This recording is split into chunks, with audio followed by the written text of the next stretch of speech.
Oui,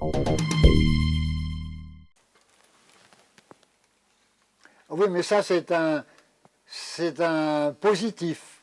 Ce jour-là, c'était en juillet 49, j'étais en train de boucher au plâtre des trous dans les murs du grenier au-dessus de cette chambre.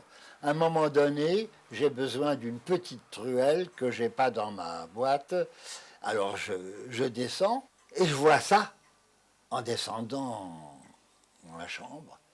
Ah, je dis, Marianne, reste comme tu es, ne bouge pas. Mes mains pleines de plâtre, mon réflexe était sur un buffet qui était dans la chambre. Je le prends, je monte 2 marches et je fais 4 clichés.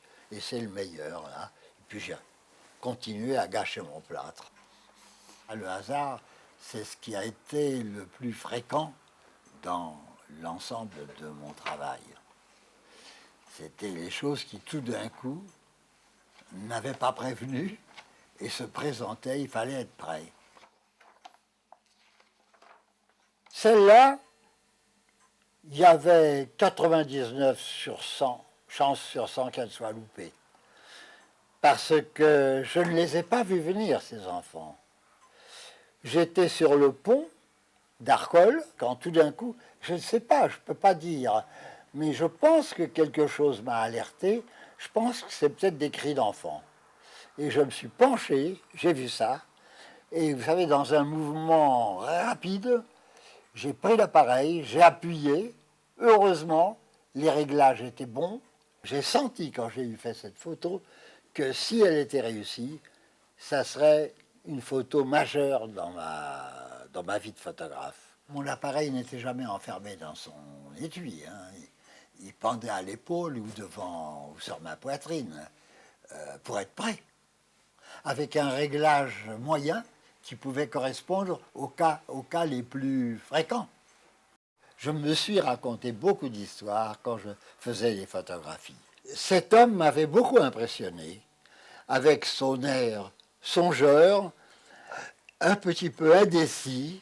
J'ai imaginé son monologue intérieur. Et je lui ai fait dire, comme ça, 25 ans que je n'ai pas remonté l'escalier de la rue Villain. J'ai téléphoné à Hortense de Valparaiso pour lui annoncer mon retour. Ces petits-enfants-là, c'est peut-être les enfants de ma cadette. Savent-ils seulement qu'ils ont un grand-père? Je reviens aussi pauvre que j'étais parti. J'ai peur. J'aurais mieux fait de rester là-bas. Et quand j'ai eu fini ma projection, il y a un monsieur qui s'est levé, qui m'a dit, Monsieur Ronis, c'est pas du tout ça, vous savez. Je suis le fils de ce monsieur. Or, ce monsieur-là, il allait avec sa valise chercher en bas de Belleville des petites pièces métalliques à sertir sur des flacons de parfum. Et quand il avait fini son boulot, il redescendait avec sa valise faire sa livraison. C'était beaucoup moins poétique.